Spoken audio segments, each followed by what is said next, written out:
ஓம் விக்னேஸ்வரா போற்றி, ஓம் நவக்கரன் அருளை போற்றி. துலாம் ராசி நேயர்களுக்கு வணக்கம். துலாம் ராசி நேயர்களுக்கு இந்த வீடியோ பதிவில் குலதெய்வத்தை பற்றி சில தகவல்களை சொல்கிறேன். நீங்கள் ராசி பலன் பார்ப்பீங்க, ஜாதகம் பார்ப்பீங்க.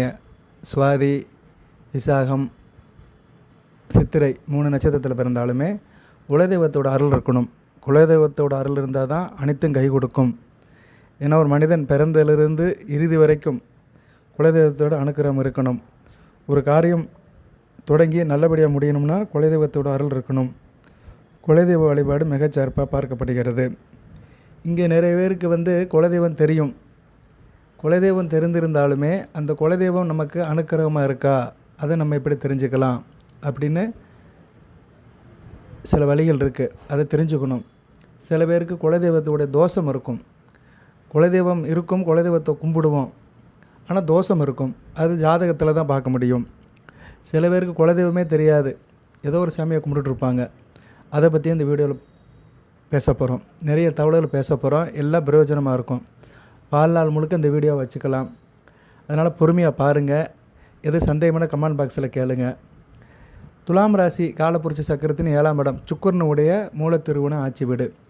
பொதுவாக குலதெய்வத்துடைய சாபம் இருக்குது அப்படின்னா அதை காட்டுறவர் சுக்கிரன் தான். ஏன்னா காலபுருஷ சக்கரத்துக்கு 7ஆம் இடம் துலாம் தான் அதை காட்டும். குலதெய்வ சாபத்தை காட்டுறது 7ஆம் இடம் தான். அதை பற்றி தான் நான் ஒன்று ஒன்றா சொல்கிறேன். பொறுமையாக கேளுங்க. பொதுவாக உங்கள் ஜாதகத்தில் நீங்கள் ஒரு லக்கணத்தில் பிறந்திருப்பீங்க. ராசி துலாம் ராசியாக இருந்தாலும் லக்கணம் தான் முக்கியம். லக்கணத்தை தெரிஞ்சு வச்சுக்கணும். லக்கணத்தை தெரியாமல் நீங்கள் எந்த பலனும் கேட்டு பிரயோஜனம் கிடையாது. லக்கணம் தெரிய வேண்டும். சரியா? ராசிக்கு சொல்கிறதெல்லாம் மனதுக்கும் உடலுக்கும் தான். அன்றாட பொழுது போகிறதுக்கு வேணால் வச்சுக்கலாம். சரியா? விடிஞ்சா அடைஞ்சா போகுது. சில காரியங்கள்லாம் பண்ணுறோம், ஆனால் அது வாழ்க்கை இல்லை. வாழ்க்கையில் சாதிக்கணும், பேர் நிற்கணும், நம்ம காலத்துக்கு பின்னாடி நம்ம பேரை சொல்லணும், பகதோயாக வாழணும் அப்படின்னு நினைக்கிறவங்க லக்கண ரீதியாக தசாபத்தியை தெரிஞ்சு அதுக்கேற்ற மாதிரி வழிபாடு, பரிகாரம், பூஜை பண்ணால் தான் அந்த வாழ்க்கை முழுமையாக நிறைவடையும். அதை தெரிஞ்சு வச்சுக்கணும். ஸோ லக்கணத்தை தெரிஞ்சு வச்சுக்கோங்க. லக்கணத்தை தெரிஞ்சு வச்சுக்கோம்னா ஜாதக புக்கம் இருக்கணும். ஜாதக புக்கில் ராசி கட்டம் கட்டத்தில் லானான்னு போட்டிருக்கோம், அதான் லக்கணம். அதை நீங்கள் கண்டுபிடிச்சிக்கணும். சரியா? சில பேருக்கு என்ன ராசினே தெரியாது. அந்த லானா எந்த ராசியில் போட்டிருக்குனே தெரியாது. மேச லக்கணம், 2வது ரிஷப லக்கணம், 3வது மிதுன லக்கணம், 4வது கடக லக்கணம், 5வது சிம்ம லக்கணம், 6வது கன்னி லக்கணம், 7வது துலா லக்கணம், 8வது விருச்சிக லக்கணம், 9வது தனுசு லக்கணம், 10வது மகர லக்கணம், 11வது கும்ப லக்கணம், 12வது மீன லக்கணம். இது சில பேருக்கு சிரிப்பாக இருக்கும். என்னடா தெரிஞ்சதே சொல்கிறேன், 1 2 எண்ணுறானே அப்படின்னு. இதை எதுக்கு நான் 1 2 எண்ணுனேன்னா சில பேருக்கு இது கூட தெரியாமல் இருக்கும். அவங்களுக்கு தெரிஞ்சுக்கிறதுக்காக தான் சொன்னேன். சரியா? ஸோ அந்த ராசி பேரை தெரிஞ்சுக்கிட்டு எந்த ராசியில் லானா போட்டிருக்கோ அதுதான் உங்களுடைய லக்கணம். லக்கணம் தான் உயிர், ஆத்மா, ஜீவன். சரியா? துலாம் ராசிங்கிறது மனம், உடலுக்கு சம்மந்தப்பட்டது. ஸோ உயிர், ஆத்மா, ஜீவன், அதை நீங்கள் உயிராக கூட எடுத்துக்கலாம். இது உடல், மனம் 2 சேர்ந்தது தான் மனித வாழ்க்கை. சரியா? ரைட் நேயர்களே. இப்போ உங்கள் லக்கண ஜாதக கட்டத்தில் லக்கண ரீதியாக 1 7 9 இந்த 3 பாவத்தில் ஏதேனும் ஒரு பாவத்தில் சுக்கிரன் இருக்கிறவங்களுக்கு குலதெய்வ சாபம் இருக்கும். குலதெய்வம் சாபம் இருந்துச்சுன்னா எந்த மாதிரி பிரச்சனைகள், ஏமாற்றங்கள், கஷ்டங்கள் ஏற்படுங்கிறத பார்க்க போகிறோம். சுக்கிரன் இருக்கிறார் பார்த்தீங்களா, அவர் எந்த பாவத்தில் இருந்தாலும் குலதெய்வ சாப தோஷம் இருக்கும். ஜாதகத்தில் எந்த பாவத்தில் இருந்தால் குலதெய்வ சாபம் இருக்கும்னு இப்போ பார்க்க போகிறோம். காலபுருஷ சத்துவத்தில் 7ஆம் இடம் துலாம் ராசி. ஏன்னா காலபுருஷ சத்துவத்தின் ராசி சக்கரத்தில் 7ஆம் இடம் துலாம் ராசி. துலாம் ராசி அந்த 7ஆம் பாவம் தான் குலதெய்வ தோஷத்தை கொடுக்கும். ஸோ துலாம் பாவத்துக்கும் சுக்கிரனுக்கு ஒரு சம்பந்தம் இருக்குது. ஏன்னா அவர் தான் அதுக்கு அதிபதியாக வராரு. ஸோ குலதெய்வ ஜாதகத்தை நம்ம சுக்கிரனை வச்சு கண்டுபிடிச்சிடலாம். அதே மாதிரி உங்கள் ஜாதகத்தில் லக்கணத்தில் சுக்கிரன் இருக்கிறாரு, லக்கணத்துக்கு 7ஆம் இடத்துல சுக்கிரன் இருக்கிறாரு, லக்கணத்துக்கு 9ஆம் இடத்துல சுக்கிரன் இருக்கிறாருன்னா குலதெய்வ தோஷம் இருக்குன்னு அர்த்தம். அதுபோல் லக்கணாதிபதி கூட சேர்ந்து இருக்கிறாருனாலும் குலதெய்வ தோஷம் இருக்குன்னு அர்த்தம். இதெல்லாம் நீங்கள் ஜாதகத்தை வச்சு பார்த்துக்கணும். சரியா? அப்படி இருக்கிறவங்களுக்கு வாழ்க்கையில் நிறைய பிரச்சனைகள் இருக்கும். கண்டிப்பாக இவர்கள் பிறப்பதுக்கு முன்னாடி, இந்த ஜாதகர் பிறகுக்கு முன்னாடி இவங்க அப்பாவோ அல்லது இவங்க தாத்தாவோ பரம்பரையில் இருக்கிறவங்க உண்மையான குலதெய்வத்தை பார்த்துருக்க மாட்டாங்க. அந்த குலதெய்வத்தை வணங்கியிருக்க மாட்டாங்க. கண்டதே காட்சி கொண்டதே குளம்னு அவங்க பாட்டுக்கு தெரிஞ்சிருப்பாங்க. குலதெய்வ வழிபாடை முறையாக செஞ்சுருக்க மாட்டாங்க. அப்படி இருந்தவங்களுக்கு தான் இந்த பிறவியில் சுக்கிரன் அந்த தோஷத்தை உண்டாக்குவார். அதை ஜாதகத்தை பார்த்தாலே கண்டுபிடிச்சிடலாம். சரியா? அதுபோக இவங்க வந்து குலதெய்வம்னு நினச்சிக்கிட்டு வேறு ஏதோ ஒரு சாமியை கும்பிட்டுருப்பாங்க. சரியா? குலதெய்வம்னு நினச்சிக்கிட்டு சம்மந்தமில்லாத சாமியை கும்பிட்டுருப்பாங்க. அதனால் இவங்களுக்கு வந்து பரிபூர்ணமான அருள் கிடைக்காது. குடும்பத்தில் வந்து ஒரு விருத்தி இருக்காது. உண்மையான குலதெய்வம் எதுவும் தெரியாமல் இவங்க வந்து பரம்பரையாக வேறு ஒரு தெய்வத்தை வணங்கிட்டு இருப்பாங்க. ஸோ இதெல்லாம் பார்த்து செய்யணும். இதை வந்து நம்ம ஜாதகத்தில் பார்க்கலாம். சரியா நேயர்களே? 2, 3, 4 தலைமுறைக்கு ஒரு தெய்வத்தை குலதெய்வமாக நினச்சி வணங்கிட்டு வரவங்க அதை தான் குலதெய்வம் நினைப்பாங்க. அவங்க அதை மாற்ற மாட்டாங்க. அதாவது எங்கள் அப்பாவுடைய அப்பா, அவரோட அப்பா, நம்ம முப்பாட்டன் காலத்துலேருந்து ஒரு சாமியை கும்பிட்டு வரோம்னா அதை தான் குலதெய்வம்னு நினைப்போம். அதை மாற்ற மாட்டோம். ஏன்னா நமக்கு வந்து அதில் ஒரு நம்பிக்கை வந்துடும். சரியா நேரில் தொட்டு அதையே கும்பிட்டு வரோமா நம்ம பரம்பரையாக, அதில் ஒரு நம்பிக்கை வந்துடும். ஆனால் இவங்க உண்மையான குலதெய்வத்தை கும்பிட்றாங்களான்னா அது தெரியாது. சரி, இப்போ குலதெய்வம் ஆசீர்வாதம் இல்லைன்னா என்னென்ன பிரச்சனைகள் நடக்கும், இதை வந்து பார்த்துடலாம். இப்போ வந்து இவங்களுக்கு குலதெய்வம் ஆசீர்வாதம் இல்லைன்னா வாழ்க்கையில் வந்து பிறப்பிலிருந்து இறுதி வரைக்கும் சொந்த பந்தத்தின் மூலயமா பிரச்சனை இருக்கும். இப்போ வந்து சில குடும்பத்தில் சொந்த பந்தத்தில் பிரச்சனை இருக்குது சார் அப்படின்னா அவங்க வந்து குலதெய்வத்தை தெரியாமல் கும்பிட்டுருக்குறாங்க, சரியான குலதெய்வத்தை கும்பிடலைன்னு அர்த்தம். அதுபோக சமுதாயத்தில் பிரச்சனை இருக்கும். ஊர் வம்பு, உலக வம்பு, சமுதாய பிரச்சனை, அதாவது சொசைட்டியில் பிரச்சனை இருக்கும். யாரையும் அனுசரித்து போக மாட்டாங்க. யார்கிட்டையும் எந்த ஆதாயமும் இருக்காது. இவங்களுக்கு வந்து தோதுவாக இருக்க மாட்டாங்க. இவங்களால் எந்த பயனும் இருக்காது. அதுபோல் சொந்த பந்தங்கள், இவங்களால் எந்த பிரயோஜனமும் இருக்காது. சொந்த பந்தங்கள் வந்துட்டு போவாங்க வழியே, அவங்களால பிரச்சனை தான் இருக்க வழியே, பிரயோஜனம் இருக்காது. இவங்களுக்கு ஒரு பிரச்சனை கஷ்டம் இருந்துச்சுன்னா யாரும் உதவி செய்ய வர மாட்டாங்க. இவங்க கஷ்டத்தை ஏற்றுக்க வேண்டியதான். அதுபோக வந்து அக்கம் பக்கத்தில் யார்கிட்டையும் அனுசரித்து இருக்க மாட்டாங்க. சரியா? பேச்சுவார்த்தை அந்தளவுக்கு இருக்காது. நல்லது கெட்டது எதுக்குமே போக மாட்டாங்க. தனிப்பட்ட முறையில் இவங்க ஒரு வாழ்க்கையை வாழ்ந்துட்டுருப்பாங்க. இப்படி குலதெய்வ ஆசீர்வாதம் விட்டு போனவர்களுக்கு வந்து மன உளைச்சல் அதிகமாக இருக்கும், மனக்குழப்பங்கள் அதிகமாக இருக்கும், மனஸ்தாபங்கள் அதிகமாக இருக்கும். சரியா? இது மாதிரி தேவையில்லாத பிரச்சனைகள் மிக மிக அதிகமாக இருக்கும். வாழ்க்கையில் முன்னேற்றம் என்பதே இருக்காது, அபிவிருத்தியே இருக்காது, தொட்டக்காரியம் தொடங்காது, காரிய அனுகூலம் இருக்காது. இவர்களுக்கு வந்து தொழில் சார்ந்த பிரச்சனைகளும் இருக்கும். சரியா?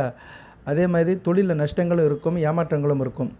இதெல்லாம் இருந்துச்சுன்னா இவங்க வந்து சரியான குலதெய்வத்தை கும்பிடலை, குலதெய்வத்தோடைய தோஷம் இருக்குதுன்னு அர்த்தம். இவங்க ஜாதகத்தை வாங்கி பார்த்துட்டோமா, கண்டிப்பாக சுக்கரை வந்து நான் சொன்ன மாதிரி லக்கணத்திலேயோ 7ஆம் இடத்துலையோ 9ஆம் இடத்துலையோ இல்லை லக்கணாதிபதி கூட சேர்ந்து இருப்பார். இன்னும் நிறைய தகவல் இருக்குது. இன்னும் அடுத்து குலதெய்வத்தை எப்படி கண்டுபிடிக்கலாம், குலதெய்வத்தை எப்படி வீட்டுக்கு கொண்டு வரலாம், அதை எப்படி ரீட்டைன் பண்ணலாம், என்னென்ன செய்யலாம் எல்லாத்தையும் சொல்கிறேன். பொறுமையாக கேளுங்க. பொறுமை தான் இங்கே ரொம்ப முக்கியம். சரியா நேயர்களே? பொறுமை உடையார் எல்லாம் உடையார். பொறுமை கடலினும் பெறுது. எல்லோரும் லைக் பண்ணுங்கள். குலதெய்வம் தெரிஞ்சவங்க, உண்மையிலே குலதெய்வம் தெரிஞ்சவங்க குலதெய்வத்து பேரை டைப் பண்ணுங்கள். ஒரு நாளைக்கு ஒரு தடவைனாச்சும் குலதெய்வத்து பேரை எழுதி பார்க்கணும், இல்லைன்னா சொல்லணும். இந்நேரம் டெக்ஸ்ட் பண்ணுங்கள் என்னுடைய குலசாமி இதுன்னு. அதுபோக குலதெய்வ தோஷம் இருக்கிறவங்க சம்பாதித்த பணம் இருக்குது பார்த்தீங்களா, அதை வந்து சேமிக்க முடியாது. சரியா? இவர்கள் சம்பாதித்த பணமும் தங்காது, நிற்காது. குடும்ப வாழ்க்கையில் சந்தோஷம் நிம்மதி இல்லாமல் இருப்பாங்க. இது மாதிரி அறிகுறிலாம் இருந்துச்சுன்னா அவங்களுக்கு குலதெய்வ தோஷம் இருக்குன்னு அர்த்தம். அதே மாதிரி குலதெய்வத்தோட ஆசீர்வாதம் இல்லாதவர்கள், தோஷம் இருக்கிறவங்க இந்த உலகத்தில் எந்த தெய்வத்தை வழிபட்டாலுமே அந்த தெய்வத்தால் இவங்களுக்கு பிரயோஜனம் இருக்காது. இதுதான் ரொம்ப முக்கியம். குலதெய்வத்துடைய ஆசீர்வாதம் இல்லாதவர்கள் எந்த கோயிலுக்கு போனாலும் சரி, எந்த சாமியை கும்பிட்டாலும் சரி, விழுந்து கும்பிட்டாலும் சரி, உருண்டு கும்பிட்டாலும் சரி, அங்க பிரதேசம் பண்ணாலும் சரி, கோயிலுக்கு நேர்த்திக்கடன் எடுத்தாலும் சரி, மொட்டை எடுத்தாலும் சரி, அழகு ஊற்றினாலும் சரி, காவடி எடுத்தாலும் சரி, இவங்களுக்கு வந்து எந்த பிரயோஜனமும் இருக்காது. அது போய் எந்த பரிகாரம் செஞ்சாலும் அது பலிக்காது. சரியா நேயர்களே? உண்மையான குலதெய்வத்தை வணங்கினால தான் இவங்களுக்கு மற்ற கடவுளுடைய ஆசீர்வாதம் கிடைக்கும். சரியா? உண்மையான குலதெய்வத்தை வணங்கணும். அந்த குலதெய்வத்தோடைய ஆசீர்வாதம் நமக்கு இருக்கான்னு பார்க்கணும். அதோடைய தோஷம் இல்லாமல் இருக்கான்னு பார்க்கணும். இதுக்கு வந்து ஜாதகத்தை வச்சு தான் பார்க்க முடியும். ஒரு நல்ல ஜோசியர்கிட்ட காட்டி தான் பார்க்க முடியும். அடுத்து வந்து குலதெய்வத்துக்கு தகுந்தவாறு சில பரிகாரங்கள் இருக்கா சார் அப்படின்னு பார்த்தோம்னா இருக்குது. சரியா? பரிகாரம் இருக்குது. அது 2 விதமான பரிகாரங்கள் இருக்குது. ஒன்று ஆன்மீக பரிகாரம், ஒன்று வாழ்வியல் பரிகாரம். ஆன்மீக பரிகாரங்கிறது என்ன? கோயில் குளத்துக்கு போகிறது, பூஜை புனஸ்காரம் பண்ணுறது. அடுத்து வாழ்வியல் பரிகாரம், நம்ம வாழ்க்கை முறையிலேயே சில காரியங்களை செய்கிறது. சரியா? குலதெய்வ சாபத்திற்கு, குலதெய்வ தோஷத்துக்கு வாழ்வியல் பரிகாரங்கள் தான் சரியாக இருக்கும். சரியா? குலதெய்வ தோஷம் இருந்துச்சுன்னா வாழ்வியல் பரிகாரம் தான் சரியாக இருக்கும். ஆன்மீக பரிகாரம் அந்தளவுக்கு சிறப்பாக இருக்காது. வாழ்வியல் பரிகாரங்கள் வந்து நம்ம ஜாதகத்தின்படி நம்ம செய்யலாம். சரியா? ஜாதகத்தின்படி நம்ம ஒரு ஜோசியர்கிட்ட கொடுத்து நம்ம வந்து அதை தெரிஞ்சுக்கலாம். சார் எனக்கு வாழ்க்கையில் ரொம்ப பிரச்சனையாக இருக்குது, குலதெய்வ தோஷம் இருக்கா அப்படின்னு நம்ம வந்து ஜாதகத்தை வந்து ஜோசியர்கிட்ட கொடுத்தோம்னா அவர் பார்த்து சொல்லிடுவார். அதை வந்து நம்ம செஞ்சுக்கலாம். அதுதான் வாழ்வியல் பரிகாரம். நம்ம ஜாதகத்தில் எந்த மாதிரி விஷயங்கள் எப்படி இருக்குது என்கிறத வந்து ஜாதகத்தை பார்த்து தான் சொல்ல முடியும். சரியா? வாழ்வியல் பரிகாரங்கள் ஒவ்வொருத்தருக்கும் ஒவ்வொரு விதமாக மாறுபடும். அதை வந்து பொதுவாக எப்படி இருக்குதுன்னு இப்போ நான் சொல்கிறேன். இப்போ வாழ்வியல் பரிகாரம் அப்படின்னோம்னா ஜாதகத்தில் வந்து 5ஆம் இடத்தை பார்க்கணும். சரியா? 5ஆம் இடம் தான் குலதெய்வத்தை குறிக்கும். அடுத்து 9ஆம் இடம் குலதெய்வத்தை குறிக்கும். 5க்கு 5ஆம் இடம். 5ஆம் இடம் குலதெய்வம், 9ஆம் இடம் வந்து குலதெய்வத்தை கொண்டாடுற இடம். 5ஆம் இடத்துல வந்து பாவ கிரகங்கள் இருந்துச்சுன்னா குலதெய்வத்தோட அருள் இல்லைன்னு அர்த்தம். சரியா? பாவ கிரகங்கள் இருந்துச்சுன்னா குலதெய்வத்தோட அருள் இல்லை. அதுபோல் 9ஆம் இடத்துல பாவ கிரகங்கள் இருந்தாலுமே குலதெய்வத்தோட அருள் இல்லை. அதுபோல் லக்கணாதிபதி 7ஆம் இடம் 9ஆம் இடத்துல சுக்கிரன் இருந்தாலுமே குலதெய்வத்தோட தோஷம் இருக்குது இப்படின்னு அர்த்தம். இதுக்கு என்ன செய்யலாம் அப்படின்னா, குலதெய்வத்தை கண்டுபிடிக்கணும். குலதெய்வத்தை கண்டுபிடிக்கணும்னா அதுக்கு சில வழிமுறைகள் இருக்குது. அந்த வழிமுறைகளை ஒன் பை ஒன்னாக சொல்கிறேன். குலதெய்வத்தை கண்டுபிடிக்கிறதுக்கு என்ன பண்ணலாம்னா, பாம்பு புத்து மண் இருக்குது பார்த்தீங்களா, அதை எடுத்துகிட்டு வரணும். பாம்பு புத்து மண்ணை எடுத்துகிட்டு வந்து அதில் மஞ்சள் சந்தனம் சேர்க்கணும், கொஞ்சம் பன்னீர் சேர்க்கணும். அதை பிசைஞ்சு அதை பிள்ளையாரை பிடிக்கணும். பிள்ளையாரை பிடிச்சி அரச இலையில் வைக்கணும். சரியா? அரச இலையில் வச்சு வெள்ளி செவ்வாய்க்கு கும்பிடணும். வெள்ளி செவ்வாய்க்கு இரவு 8 to 9 செவ்வாய் ஓரை அல்லது சுக்கிர ஓரை. வெள்ளி செவ்வாய் தான் ரொம்ப முக்கியமான நாள். விநாயகர் பிடிச்சி கும்பிடணும். பாம்பு புத்து மண்ணை எடுத்துகிட்டு அதில் சந்தனம் குங்குமம் வைக்கணும். அதை எப்படி பிசைஞ்சு வைக்கணும்னு சொல்லிட்டேன். பன்னீர் சேர்க்கணும், மஞ்சள் சேர்க்கணும், சந்தனம் சேர்க்கணும். சேர்த்துட்டோம்னா அது மஞ்சள் கலரில் வந்துடும். பிடிச்சிட்டோம்னா அருமையாக நிற்கும் விநாயகர். அதில் குங்குமம் வச்சுட்டு அது கொஞ்சம் பூ சுற்றிட்டு அரச இலையில் வைக்கணும். அரச இலையில் பூஜை ரூமில் வச்சுட்டு நீங்கள் அதுக்கு பத்தி காட்டலாம், சூடம் காட்டலாம், நெய்வேத்தியம் கூட வைக்கலாம். சரியா? நெய்வேத்தியம் என்ன, நாட்டு சர்க்கரையும் பாலும் வைக்கலாம். வச்சுட்டு நீங்கள் உட்காந்து மனப்பூர்வமாக வழிபாடு பண்ணணும். எங்கள் குடும்பத்தில் நிறைய பிரச்சனை இருக்குது, எங்களுக்கு குலதெய்வத்தோட தோஷம் இருக்குதுன்னு நினைக்கிறோம். அதனால் எங்களுக்கு அந்த தோஷமெல்லாம் நிவர்த்தி ஆகணும். அதுபோக எங்களுக்கு குலதெய்வம் எதுவும் தெரியலை, அதனால் குலதெய்வத்தை கண்ணில் காட்டு, எங்களுக்கு அசிரியரை காட்டு, கனவுல காட்டு அப்படின்னு நீங்கள் வேண்டணும். குலதெய்வம் கனவுல வரணும்னா அதுக்கு ஒரு மந்திரம் இருக்குது. அந்த மந்திரத்தை கடைசியாக சொல்கிறேன். பொறுமையாக கேளுங்க, ஒன் பை ஒன்னாக சொல்கிறேன். சரியா? அவசரப்பட்டு சொல்லி எது விட்டு போயிடக்கூடாது. ஸோ அதனால் இந்த வழிபாடு ஒன்று பண்ணலாம். அடுத்து குலதெய்வம் வீட்டுக்கு வரணும்னா இன்னொன்று செய்யலாம். நிலவாசல் இருக்குது பார்த்தீங்களா, நிலவாசலை மஞ்சள் துணி அல்லது சிவப்பு துணியில் கொஞ்சம் என்ன பொருள் வைக்கணும்னா, கொஞ்சம் அரிசி, மஞ்சள் பச்சரிசி கலந்த அரிசி, அடுத்து சாம்பிராணி, அடுத்து பச்சை கற்பூரம், அதுக்கடுத்து ஏலம், அதுக்கடுத்து கிராம்பு, அப்புறம் கறி துண்டு, இந்த 5 பொருட்களையும் கெட்டிடணும். கெட்டி நிலவாசலை கெட்டி வச்சுருங்க. கெட்டி வச்சுக்கிட்டிங்கன்னா குலதெய்வம் எங்கே இருந்தாலுமே உங்களுக்குன்னு உள்ள குலதெய்வம் கண்டிப்பாக உங்கள் வீடு தேடி வரும். அந்த குலதெய்வம் என்னன்னு உங்களுக்கு தெரிய ஆரம்பிக்கும். சரியா? என்னென்னு யாரோ ஒருத்தர் மூலியமாக தெரிய ஆரம்பிக்கும். அதை நீங்கள் தெரிஞ்சுக்கலாம். அதுபோக குலதெய்வத்தை தெரிஞ்சுக்கிறதுக்கு இன்னொரு நிறைய வழிகள் இருக்குது. அதையும் சொல்கிறேன், பொறுமையாக கேளுங்க. நொச்சி இலை செடி இருக்குது பார்த்தீங்களா, நொச்சி இலை செடியை எடுத்துகிட்டு வரலாம். நொச்சி இலை செடியை எடுத்துகிட்டு வீட்டில் கெண்டி இருக்குது பார்த்தீங்களா, கெண்டியில் போடலாம். கெண்டியில் போட்டு அதை தொடர்ந்து செவ்வாய் வெள்ளிக்கு வழிபாடு பண்ணணும். நொச்சி இலை செடியை கெண்டியில் உள்ள தண்ணியில் போட்டு வழிபாடு பண்ணினீங்கன்னா கண்டிப்பாக குலதெய்வம் இதுதானு உங்களுக்கு காட்டிடும். அதை ஒன்று செய்யலாம். இல்லைனா காமாட்சி விளக்கு இருக்குது பார்த்தீங்களா, காமாட்சி விளக்கையும் பொருத்தி வச்சு அதில் ஒரு தீபம் ஏற்றலாம். அதில் நெய் ஊற்றலாம், இல்லைனா நல்லெண்ணெய் ஊற்றலாம், இழுப்பெண்ணெய் ஊற்றலாம். இல்லைனா இப்போ கடையில் கிடைக்குது பஞ்ச எண்ணெய்கள் சேர்ந்து 5 வகை எண்ணெய்கள் சேர்ந்து இருக்குது. ஸோ எண்ணெய் நல்ல எண்ணெய் ஊற்றலாம். சரியா? எண்ணெய் எல்லாத்தையும் காட்டிலையும் விளக்கெண்ணெய் ஊற்றுறது தான் சிறப்பு. நெய் ஊற்றுறதை காட்டிலையும் விளக்கெண்ணெய் ஊற்றணும். காமாட்சி விளக்குக்கு விளக்கெண்ணெய் ஊற்றுறது மிகச்சிறப்பாக பார்க்கப்படுகிறது. விளக்குக்குன்னு உள்ள எண்ணெய் விளக்கெண்ணெயை காமாட்சி விளக்கில் ஊற்றிட்டு காமாட்சி விளக்கை பொறுத்து வச்சுட்டு அப்படியே உட்காந்துடணும். உட்காந்துட்டு அந்த தீபத்தை மட்டும் பார்க்கணும். தீபத்தை பார்த்துட்டு, அம்மா தாயே மகாலட்சுமியே, எங்களுக்கு எங்கள் குலதெய்வத்தை காட்டு, எங்கள் குலதெய்வம் தெரியலை, குடும்பத்தில் நிறைய பிரச்சனை இருக்குது, குலதெய்வ தோஷம் இருக்குது, எங்கள் குறையை நீக்கு அப்படின்னு காமாட்சி விளக்கை பொருத்தி வைக்கணும். இது எப்போ செய்யலாம்னா பிரம்ம முகூர்த்தத்தில் செய்யலாம். பிரம்ம முகூர்த்தம் என்னென்னா காலையில் 4 to 6. 4 to 6 தினமும் செய்ய முடியாது, வெள்ளிக்கிழமை மட்டும் செய்யுங்க. வாரத்தில் ஒரு நாள் வெள்ளிக்கிழமை என்ன செய்கிறீங்கன்னா, ஒரு பெண்கள் மட்டும் இதை செய்யலாம். ஆண்கள் இதில் கலந்துக்கலாம். ஆனால் பெண்கள் தான் இதுக்கு பொறுப்பாளர்கள். பெண்கள் என்ன செய்யணும்னா, காலையில் எந்திரிச்சிருங்க, ஒரு 4:30க்கு எந்திரிங்க, குளிங்க.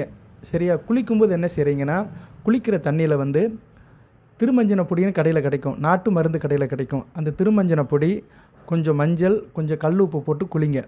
சரி? அதில் போட்டுருங்க, அதில் பக்கெட்லேயே போட்டுருங்க. போட்டுட்டு அதை மிக்ஸ் பண்ணி அப்படியே தலைவலியாக குளிங்க. ஆண்களும் குளிக்கலாம். ஆண்கள் பெண்கள் யார் வேணாலும் குடும்பத்தில் குளிக்கலாம். காலையில் ஒரு 5 மணிக்கு குளிங்க. சரியா? ஒரு 4:30 to 5 மணிக்குள்ளே குளிங்க. குளிச்சுட்டு அப்படியே தலையெல்லாம் துவட்டிட்டு மாடிக்கு போங்க. வீட்டு மாடிக்கு போங்க. இல்லைன்னா மாடிக்கு போனால் தான் கொஞ்சம் உயரமாக இருக்கும். இல்லைன்னா மாடி தான் கரெக்டாக இருக்கும். இல்லைன்னா தரையில் நின்னாலும் அந்த விடிவெள்ளி தெரியாது. ஏன்னா விடிவெள்ளி வந்து சூரிய உதயத்துக்கு முன்னாடி ஒரு 3/4 மணி நேரம் 1 மணி நேரத்துக்கு முன்னாடி தெரியும். அதாவது சூரிய உதயம் 6:30 இருக்குன்னு வச்சுக்கோங்களேன், ஒரு 5:30 மணிக்கு தெரியும். சரியா? 5 to 5:30 5 மணி கரெக்டாக வச்சுக்கோங்க. ஸோ 5 மணிக்கு விடிவெள்ளியை பார்க்குற மாதிரி நீங்கள் ரெடியாக இருங்க. அதுக்கு முன்னாடி குளிச்சிருங்க. நான் சொன்ன பொருட்கள்லாம் போட்டு குளிச்சுட்டு தலையெல்லாம் துவட்டிட்டு மாடியில் போய் நின்று விடிவெள்ளியை பாருங்கள். விடிவெள்ளி தான் வந்து சுக்கிரனுடைய அம்சம். ஏன்னா சுக்கிரன் தான் வந்து அது தோஷை உண்டாக்குறாரு. நம்ம ஜனன ஜாதகத்தில் லக்கணத்திலேயோ 7ஆம் இடத்துலையோ 9ஆம் இடத்துலையோ லக்கணாபதி கூட இருந்தார்னா அந்த குலதெய்வ தோஷத்தை உண்டாக்குறாரு. அதை அவர்கிட்ட இருந்தே வாங்குவோம். அது சொல்லுவாங்கள்ல, ஒரு பொருளை எங்கே தொலைச்சோமோ அங்கே தான் தேடணும்னு. அது மாதிரி நீங்கள் வந்து சுக்கிரனை பாருங்கள். அந்த விடிவெள்ளியை பாருங்கள். அவர் தான் சுக்கிரன். அவரை பார்த்து மனப்பூர்வமாக வேண்டுங்க. உங்கள் வேண்டுதல் எல்லாத்தையும் நீங்கள் சொல்லுங்கள். உங்கள் குறைகள், ஒவ்வொரு குடும்பத்திலும் ஒவ்வொரு குறைகள் இருக்கும். அந்த குறைகளெல்லாம் அந்த விடிவெள்ளியை பார்த்து வணங்குங்க. விடிவெள்ளியை பார்த்து கேளுங்க. விடிவெள்ளி நல்லா தெரியும். கிழக்கு பக்கம் தெரியும். கொஞ்சம் கீழ்வானத்துலேருந்து உயரமாக பளிச்சுன்னு ஒரு நட்சத்திரம் தெரியும். அதான் விடிவெள்ளி. மேகமூட்டம் இல்லாமல் இருந்துச்சுன்னா நல்லா தெரியும். அதை பார்த்து அப்படியே வணங்குங்க. உங்கள் குறையெல்லாம் சொல்லுங்கள். அதை பார்த்துட்டு வந்துட்டு ஒரு 5 நிமிஷம் வணங்குங்க. கீழே வாங்க. வீட்டுக்கு கீழே வாங்க. வீட்டுக்கு வந்துட்டு காமாட்சி விளக்கை பொருத்தி வைங்க. காமாட்சி விளக்கு நான் சொன்ன மாதிரி விளக்கெண்ணெயை பொருத்தி வச்சுட்டு காமாட்சி விளக்கை வந்து கும்பிடுங்க. சரியா? காமாட்சி விளக்குலேயும் அஷ்டலட்சுமி தான் இருக்கா. காமாட்சி விளக்கில் பார்த்தீங்கன்னா உள்ளே வந்து அஷ்டலட்சுமி இருக்கும். ஸோ அந்த அஷ்டலட்சுமி கும்பிடுங்க. உங்கள் குறையெல்லாம் சொல்லுங்கள். குலதெய்வ தோஷம் இருந்தாலும் நிவர்த்தி ஆயிரும். அதுபோல் குலதெய்வம் தெரியாதவர்களுக்கும் குலதெய்வத்தை வந்து கண்டுபிடிக்கிறதுக்கு அந்த காமாட்சி அம்மன் வழக்கு வழிபாடு சிறப்பை தரும். இப்படி நிறைய சொல்லலாம். சரியா நேயர்களே? அதுபோக வந்து இன்னொரு வழிபாடு இருக்குது. அதையும் சொல்கிறேன் நான். வெள்ளி செவ்வாய்க்கு என்ன பண்ணுங்கன்னா, நீங்கள் இது வந்து பிரம்ம முகூர்த்தத்தில் தான் பண்ணணும். மற்ற நாளில் வெள்ளி செவ்வாய்க்கு இரவு 8 to 9 பித்தளை இல்லைன்னா செம்பு வெண்கல பாத்திரத்தில், சின்ன பாத்திரத்தில் தண்ணி ஊற்றுங்க. அதில் வந்து துளசி, மல்லிகைப்பூ, வேப்பிலை, நறுமண பூக்கள் போடுங்க. ரோஜா இதழ் கூட போடலாம். ஒரு எலுமிச்சம்பழத்தை போட்டுடணும் கண்டிப்பாக. இந்த இதழ்கள், துளசி இலை, வேப்ப இலை, வெல்வ இலை, எலுமிச்சம்பழம் போட்டுடலாம். இது எல்லாத்துலேயுமே வந்து இறைவனுடைய வழிபாடு இருக்குது. துளசியில் பெருமாள் இருக்கிறாரு, வில்வத்தில் சிவன் இருக்கிறாரு, மல்லிகைப்பூ அதில் வந்து சரஸ்வதி இருக்கிறா, வேப்பிலையில் அன்னை ஆதிபராசக்தி இருக்கா, கருவேப்பிலையில் முருகப்பெருமான் இருக்கிறாரு. ஸோ கருவேப்பிலை இலை கூட போடலாம். ஒவ்வொன்றிலையும் 2 சரியா 2 போட்டுட்டு எலுமிச்சம்பழத்தை நடுவில் போட்டுருங்க. அதில் கொஞ்சம் விபூதியை போட்டுருங்க, மஞ்சளை போட்டுருங்க, 2 சொட்டு பன்னீரை ஊற்றிடுங்க. சரியா? பன்னீர் கண்டிப்பாக ஊற்றணும். வசதி வாய்ப்பு இருக்கிறவங்க பச்சை கற்பூரத்தையும் கொஞ்சம் போடலாம். இதெல்லாம் போட்டிங்கன்னா அதில் தெய்வ சக்தி அதிகமாகும். சரியா? அதாவது நம்ம போடுற இலையிலையும் அந்த பொருள்களிலும் தெய்வ சக்தி அப்படியே நிற்கும். ஏன்னா தண்ணி வந்து சந்திரன் வந்து பூமியோட துணைக்கோள். நீர் தான் உலகத்திலே அதிகமாக இருக்குது.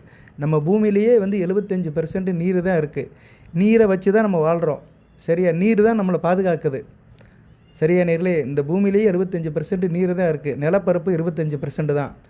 அதனால் தண்ணி அதிகமாக இருக்கிறதுனால அந்த தண்ணியில் வந்து இந்த பொருட்களெல்லாம் போட்டு கும்பிட்றது வந்து நீங்கள் இந்த பூமியில் வந்து எல்லா இடத்துலையும் போய் இறைவன் வணங்குற மாதிரி தான். சரியா? அதனால தான் கடலில் போய் குளிங்கிறாங்க. வருஷத்துக்கு ஒரு தடவைனாச்சும் கடலில் போய் நீராடு அப்படிங்கிறாங்க. கடலில் குளிக்கிறது, ஆற்றுல குளிக்கிறது எல்லாமே எதுக்கானா அந்த உலகத்தில் உள்ள எல்லாத்துக்குமே வந்து காரணகத்தை வந்து நீர் தான். சரியா? மனித வாழ்க்கைக்கு சுவாசங்கிறது வேறு, அது ஜீவன், அது உயிர். சரி, அதை வந்து அது வேறு. சில பேர் சொல்லுவாங்க தண்ணியை காட்டிலையும் காற்று தான் முக்கியமாங்க. அதுக்குள்ளெல்லாம் நம்ம அந்த போட்டிக்குள்ளெல்லாம் போகக்கூடாது. அது ஜீவன், உயிர், ஆத்மாங்கிறது வேறு. நீரை வச்சுக்கிட்டு இந்த பொருட்களை போட்டுக்கிட்டு அந்த பச்சை கற்பூரம் தண்ணீரை ஊற்றிட்டு பன்னீர் 2 சொட்டு ஊற்றிடுங்க. ஊற்றிட்டு நீங்கள் வந்து பூஜை ரூமில் வச்சுட்டு சாமியை கும்பிடுங்க. உங்கள் இஷ்டப்பட்ட சாமியை கும்பிடுங்க. சரியா? விநாயகர் படத்தை வச்சு கும்பிடுங்க. உங்கள் இஷ்ட தெய்வத்தை வச்சு கும்பிடுங்க. குலசாமி படம் தெரிஞ்சிச்சுன்னா குலசாமி படத்தை வச்சு கும்பிடலாம். விநாயகர் படம், குலசாமி படம், இஷ்ட தெய்வம் இது 3 வச்சு கும்பிடுங்க. துலாம் ராசிக்குன்னு ஒரு விநாயகர் இருக்கிறாரு. சரியா? அந்த விநாயகர் உசிஷ்ட கணபதி. அவர் படத்தை நிறைய தடவை அனுப்பியிருக்கிறேன். நீங்கள் கேட்குறவங்க என்கிட்ட கேளுங்க, நான் உங்களுக்கு அனுப்பிடுறேன் நான். சரியா? அவர் ஒரு கணபதி. அவர் என்ன கணபதின்னு பேர் மறந்துருச்சு துலாம் ராசிக்கு. ஆனால் அந்த படத்தை இதில் நான் அனுப்புகிறேன் நான். சரியா? ஏன்னா ஒவ்வொரு ராசிக்கும் ஒரு கணபதி இருக்கிறாரு. அந்த துலாம் ராசிக்குள்ள கணபதியை நான் கண்டிப்பாக உங்களுக்கு அனுப்புகிறேன். அந்த கணபதி படத்தை பிரிண்ட் அவுட் எடுத்து வச்சு கும்பிட்டிங்கன்னா மிகச்சிறப்பாக பார்க்கப்படுகிறது. ஸோ அந்த கணபதி படம், உங்கள் குலதெய்வம் படம், இஷ்ட தெய்வம் படம், அப்புறம் உங்கள் சாமி படத்தெல்லாம் வச்சு கும்பிட்டுக்கலாம். மற்றபடி நீங்கள் அந்த கெண்டி வச்சுருக்கீங்களே செம்பு, அந்த செம்புலேயே எல்லா சாமியும் வந்துடும். சரியா? மகாலட்சுமி, ஆதிபராசக்தி, சரஸ்வதி, சிவன், பெருமாள், முருகன் எல்லாருமே வந்துடுவாங்க. முக்கியமான தெய்வங்கள்லாம் வந்துடுவாங்க. அப்படி நாமத்தை சொல்லுங்கள், இறை நாமத்தை சொல்லுங்கள், தெய்வத்தை வழிபாடு பண்ணுங்கள். எலுமிச்சம்பழத்தை போட்டிருக்கீங்க பார்த்தீங்களா? நீங்கள் மனமுருகி கும்பிடும்போது அந்த இடத்துல வந்து என்ன செய்யும்னா, அந்த எலுமிச்சம்பழம் அப்படியே ஆடும். அந்நேரம் அந்த இடத்துல காற்று அடிக்காது, அந்த எலுமிச்சம்பழம் மட்டும் அப்படியே ஆடும். அப்படி ஆடிச்சுன்னா குலதெய்வம் உங்கள் வீட்டுக்குள்ளே வந்துருச்சுன்னு அர்த்தம். உங்கள் தோஷமெல்லாம் தீர்ந்து போச்சு, குலதெய்வ தோஷம் தீர்ந்து போச்சு, குலதெய்வம் உங்கள் வீட்டுக்கு வந்துருச்சு. அது எந்த தெய்வம் தெரியுதோ இல்லையோ தெரிஞ்சிருச்சு. குலதெய்வம் தெரிந்தவர்களுக்கு நல்ல விஷயம். சரி, நம்ம சாமி நம்ம வீட்டுக்கு வந்துருச்சு அப்படின்னு நீங்கள் தெரிஞ்சுக்கலாம். தெரியாதவர்கள், தோஷம் இருக்கிறவர்களுக்கு தோஷ நிவர்த்தி ஆகும். உங்கள் குடும்பத்தில் அந்த தோஷம் நீங்கி நான் வரப்போகிறேன் அப்படின்னு அறிகுறி. இது ஒரே நாளில் தெரியும், இல்லைன்னா சில நாட்கள் ஆகணும். ஒரு 11 வாரமோ ஒரு 18 வாரமோ ஆகணும். தொடர்ந்து செய்யுங்க. தினமும் இதை செய்ய முடியாது. செவ்வாய் அல்லது வெள்ளி தொடர்ந்து செய்யுங்க. இதில் வேறு பெண்கள் வந்து வீட்டுக்கு தூரமாகிடுவாங்க, வீட்டுக்கு விளக்கமாயிட்டாங்கன்னா அன்றைக்கி செய்ய முடியாது. ஸோ இதெல்லாம் நாட்கள் கொஞ்சம் தள்ளி போகும், பொறுமையாக செய்யணும்.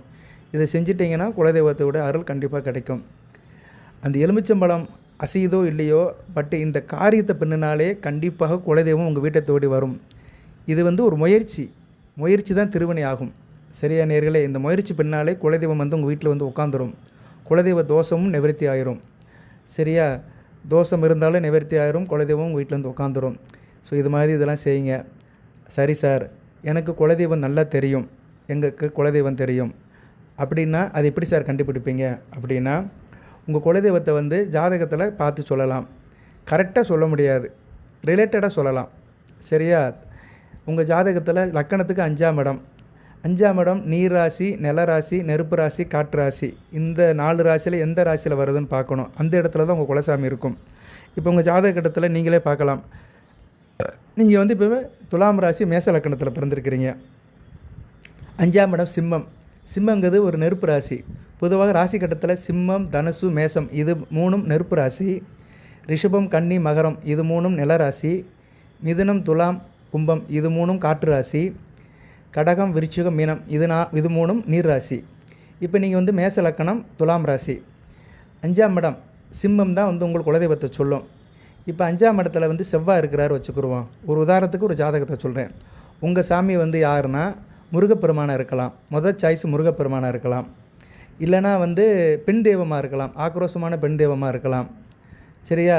இல்லைனா ஆயுதங்களோடு ஏந்திய தெய்வமாக இருக்கலாம். இது மாதிரி தெய்வங்கள் வந்து ஆண் தெய்வமாக தான் இருக்கும். சரியா? ஆண் தெய்வமாக இருக்கலாம். இல்லைனா பெண் தெய்வம் வந்து ஆண் தெய்வத்தோடு சேர்ந்து இருக்கலாம். அது சேர்ந்து கணவன் மனைவியோட சம்பந்தி சமயதராக இருக்கலாம்.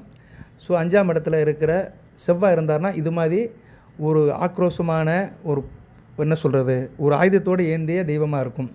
இந்த தெய்வம் எங்கே இருக்கும்னா மலைப்பாங்கான இடத்துல இருக்கும், மலை மேலே இருக்கும், இல்லைனா மலை சார்ந்த இடத்துல உங்கள் குலதெய்வம் இருக்கும். இதை நீங்கள் கண்டுபிடிச்சிக்கலாம், நீங்களே கண்டுபிடிச்சிக்கலாம்.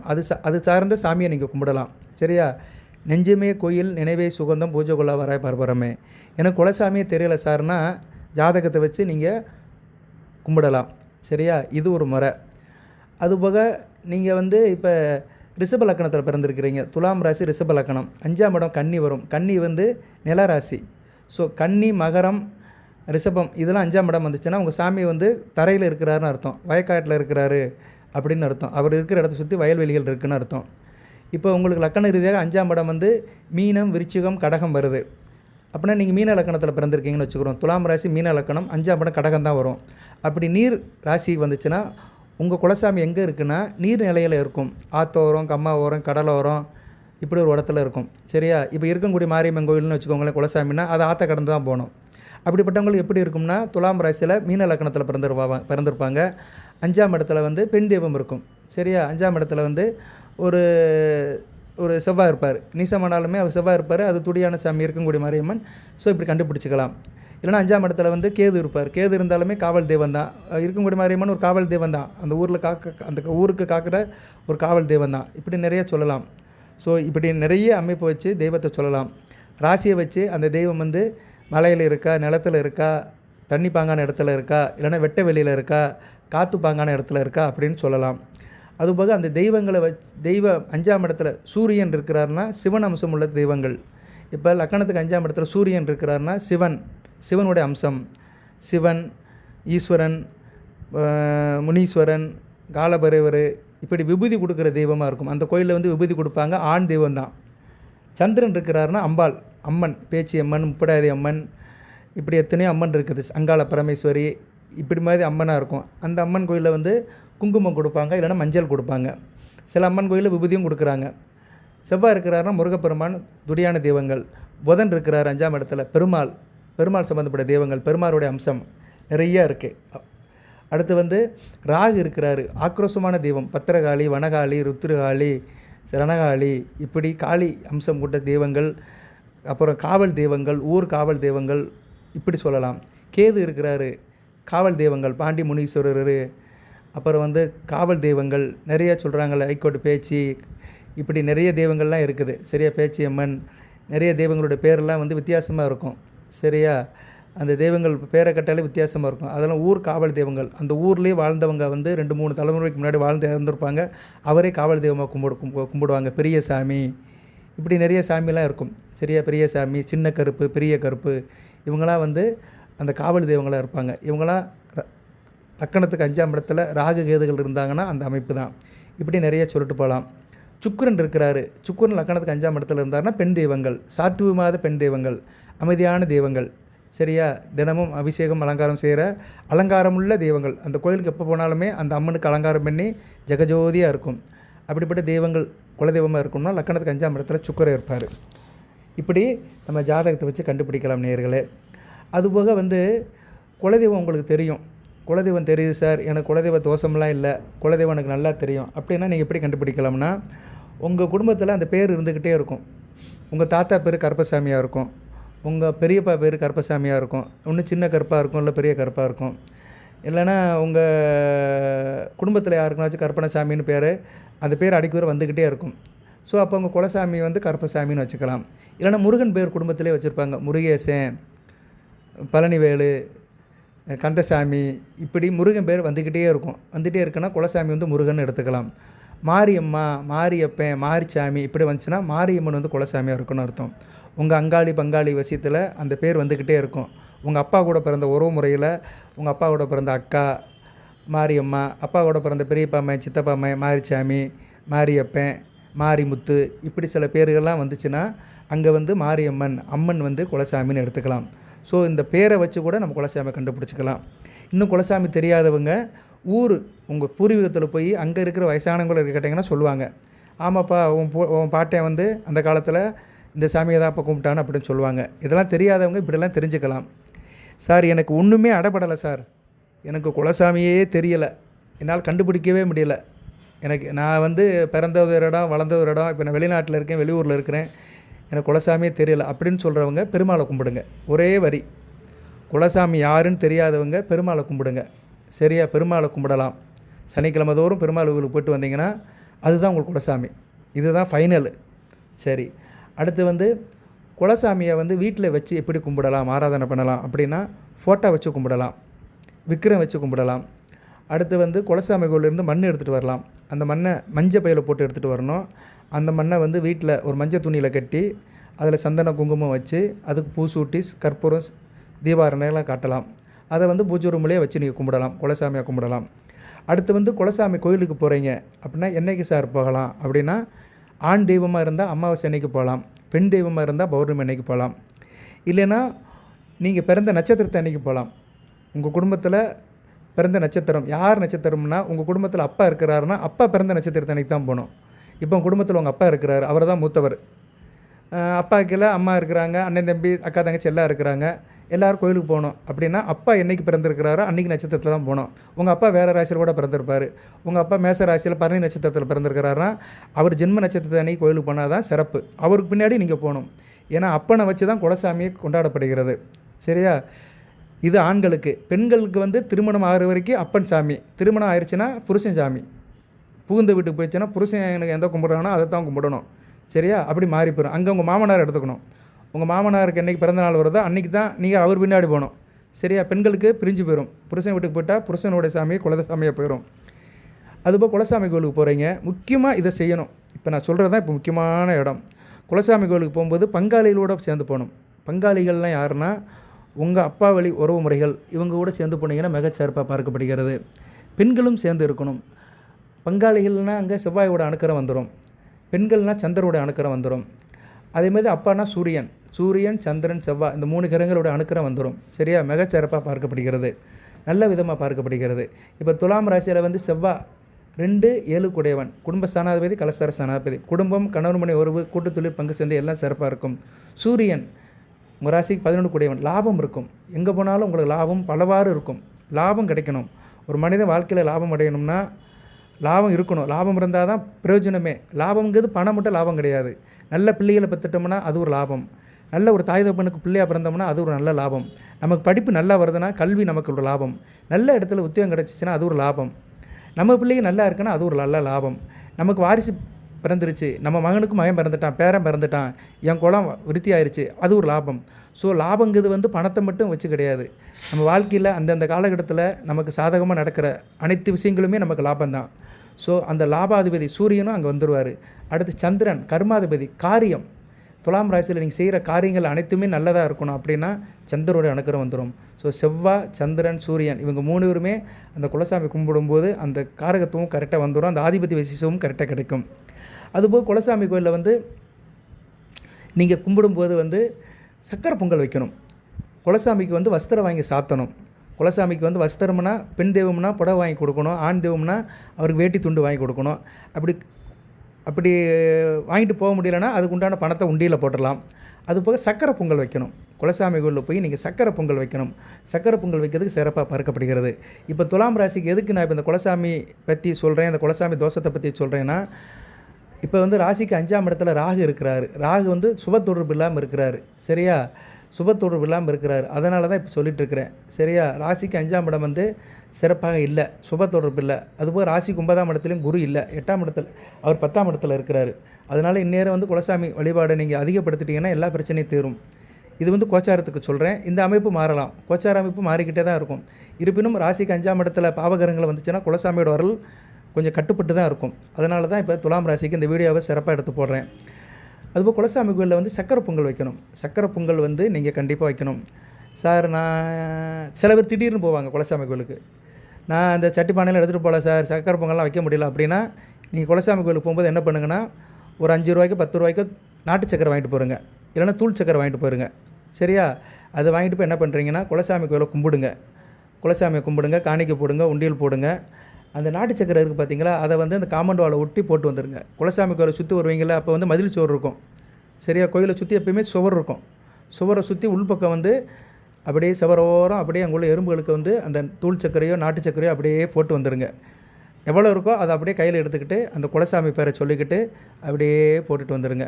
இப்போ உங்கள் குலசாமி வந்து முருகன் அப்படின்னா முருகா கந்தா கடம்பா கார்த்திகை முருகா அப்படின்னு முருகநாமத்தை சொல்லிட்டு போட்டுவாங்க. ஐயப்பன் அப்படின்னா ஐயப்பனை சொல்லிட்டு போட்டுவாங்க. மதுரை வீரனா மதுரை வீரன் எங்கள் சாமி, மதுரை வீரன் எங்கள் சாமி அப்படின்னு சொல்லிட்டு அந்த சர்க்கரையை அப்படியே அந்த காம்பவுண்ட் வால் ஓரம் போட்டு வந்துட்டிங்கன்னா அப்படியே அது வந்து குலசாமிக்கு பிரசாதமாக போயிடும். சரி? அங்குள்ள எறும்புகள் அதை சாப்பிடும். குலதெய்வம் கோயிலில் வசிக்கிற எறும்புகள் ஜீவன்கள் வந்து அதை சாப்பிட்டுச்சுன்னா குலசாமி அதை பரிபூர்ணமாக ஏற்றுக்குருவார். அதை வந்து நீங்கள் கொடுக்குற நெய்வேத்தியமாக ஏற்றுக்குருவார். சரியா? நீங்கள் கொடுக்குறது வந்து நெய்வேத்தியம், கோயிலிருந்து வாங்குற பிரசாதம்னு எதை வாங்குறீங்கன்னா கோயிலில் உள்ள விபூதியை வாங்குங்க. கோயிலில் என்ன கொடுக்குறாங்களோ விபூதியோ மஞ்சளோ குங்குமமோ கொடுப்பாங்க அந்த கோயிலுக்கு ஏற்ற மாதிரி, அதை வாங்கி வீட்டில் எப்போயுமே வச்சுருக்கணும். சரியா? எப்போயுமே குலசாமி கோயிலில் உள்ள பிரசாதத்தை வீட்டில் வச்சுருக்கணும். பிரசாதங்கிறது மஞ்சள் குங்குமம் விபூதி தான் பிரசாதம். சில பேர் பிரசாதம்னா பொங்கல் புளியோதரை அப்படின்னு நினைப்பாங்க, அது சாப்பிட்றதுக்கு. அது வந்து நெய்வேத்தியம் முன்னதை பிரசாதமாக கொடுப்பாங்க, பக்தர்கள் கொடுப்பாங்க. சரியா? உன்னுக்குள்ளே இன்னும் அர்த்தம் இருக்குது, அதை நம்ம கரெக்டாக எடுத்துக்கணும். ஸோ பிரசாதம் அப்படிங்கிறது வந்து விபூதி மஞ்சள் குங்குமம் தான். அது வாங்கி வீட்டில் வச்சுருக்கணும். அதுக்கு எதை கொடுக்குறாங்களோ அதை வாங்கி வீட்டில் கண்டிப்பாக வச்சுருக்கணும். வச்சுருந்தீங்கன்னா எந்த பிரச்சனையும் வராது. இன்னும் நிறைய சொல்லிட்டு போகலாம், நிறைய தகவல் இருக்குது, அடுத்தடுத்த வீடியோவில் சொல்கிறேன். ஸோ குலதெய்வ சாபம் இருந்துச்சுன்னா அந்த சாபத்தை போக்குங்க. அடுத்து குலதெய்வத்தை கண்டுபிடிங்க. குலதெய்வத்தை வீட்டோடு நிப்பாட்டுங்க. இந்த 3 விஷயத்த சொல்லிவிட்டு வீடியோவை நிப்பாட்டுறேன். நான் சொல்கிற வழிபாடு முறைகளை செஞ்சீங்கன்னா கண்டிப்பாக குலதெய்வம் வசப்படும், நல்லா இருப்பீங்க. குலசாமியோட அருள் கிடைக்கும். ஒரு குடும்பத்தில் குழந்தை பிறக்கிறது, ஒரு குடும்பத்தில் ஒரு உயிர் வருது, இல்லைன்னா உயிர் போகிறது, எல்லாமே குலசாமியோட அருள்படி தான் கிடைக்கும். ஸோ குலதெய்வத்தை தினமும் நினைங்க, குலதெய்வத்தை போற்றுங்க, கொண்டாடுங்க, நல்ல விதமாக பார்க்கப்படுகிறது. குலதெய்வம் கோயிலுக்கு போனாலும் கூட்டமாக போங்க, அங்காளி பங்காளியை கூப்பிட்டுட்டு போங்க, இல்லைன்னா குடும்பத்தை கூப்பிட்டு போங்க, சரியா? சப்போஸ் நான் ஒரு வேலை விஷயமா போகிறேன் சார், அங்கே பக்கத்தில் குலசாமி இருக்குது, குலசாமி பார்க்க போகிறேன், குலதெய்வம் கோயிலுக்கு போகிறேன்னா நான் சொன்ன மாதிரி போயிட்டு கும்பிட்டுட்டு தேங்காய் பழம் உடைச்சிட்டு அந்த நாட்டு சர்க்கரையை கோயிலை சுற்றி போட்டு வந்துடுங்க.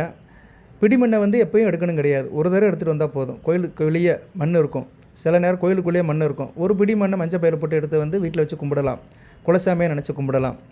அதாவது குலசாமி ஃபோட்டோ இல்லாதவங்க, விக்கிரம் இல்லாதவங்க, சில கோயிலில் குலசாமி ஃபோட்டோவே இருக்கும், சரியா? ஃபோட்டோவே இருக்கும், அந்த ஃபோட்டோ வாங்கி வச்சு கும்பிடலாம். எதுவுமே அந்த உருவ வழிபாடு இல்லாதவங்க தான் பிடிமண்ணை எடுக்கணும், சரியா? சில கோயிலில் வெட்டை வெளியில் இருக்கும், பீடம் தான் இருக்கும், பீடம் மட்டும் இருக்கும், அதில் கும்பிடுவாங்க. இல்லைனா அருவாள் மட்டும் இருக்கும், அதை வச்சு கும்பிடுவாங்க. நிறைய பார்த்துருக்கேன் நான், சரியா? அந்த மாசி சிவராத்திரி அன்றைக்கி போனோம்னா நிறைய பார்க்கலாம். அவங்களாம் அதுக்கு முன்னாடி உள்ள பிடிமண்ணை எடுத்துகிட்டு வரலாம், பிடிமண்ணை எடுத்துகிட்டு வீட்டில் முறைப்படி கும்பிடலாம். ஓகே நேயர்களே, நல்லது நடக்கட்டும். துலாம் ராசி நேயர்களுக்கு தொடர்ந்து வீடியோ போடுறேன், பாருங்கள். வாழ்த்துக்கள். எல்லாம் வல்ல இறைவன் துலாம் ராசி நேயர்களுக்கு, சித்திரை சுவாதி விசாக நட்சத்திர நேயர்களுக்கு சில சௌபாகியத்தையும் சில ஐஸ்வர்யத்தையும் சில நன்மையிலும் கொடுப்பார். அனைத்து வளங்கள் நலங்களை பற்றி தேக ஆரோக்கியத்துடன் தீர்க்காரியுடன் நீடோடி வாழ்க, நிறைந்த வளம் பெறுக. குலசாமியினோட அருள் கிடைக்கட்டும், குலதெய்வ தோஷம் நீங்கட்டும், குலசாமி உங்கள் குடும்பத்திலேயே குடியிருக்கட்டும், அனைத்து வளங்களின் நலங்களை கொடுக்கட்டும், அனைத்தையும் பெற்று நீடோடி வாழ்க, நிறைந்த வளம் பெறுக. நன்றி நேயர்களே.